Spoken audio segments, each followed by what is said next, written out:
I am the Tofu Golem. Please enjoy the video.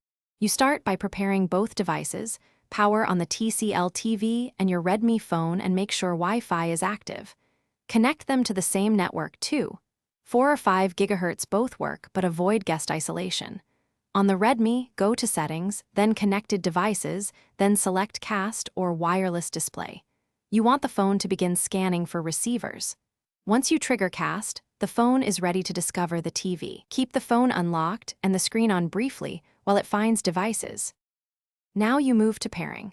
On the TCL, open Network or Display Settings and enable Screencast or Chromecast built-in. This makes the TV discoverable. Back on the Redmi, watch the cast list. The TCL model name should appear. Tap that name to initiate the connection.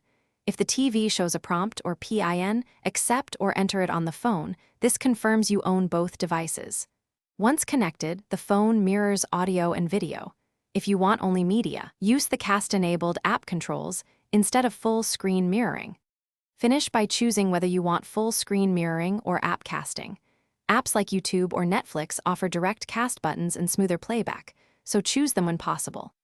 To stop, open Quick Settings on the Redmi, tap Cast and select Disconnect, or use the app's cast icon. If the TV won't appear, reboot both devices, ensure they remain on the same network, and disable any VPN on the phone. Network isolation and VPNs commonly block discovery. If problems persist, restart the router as a last resort. Thanks for watching. Consider subscribing if we helped you today.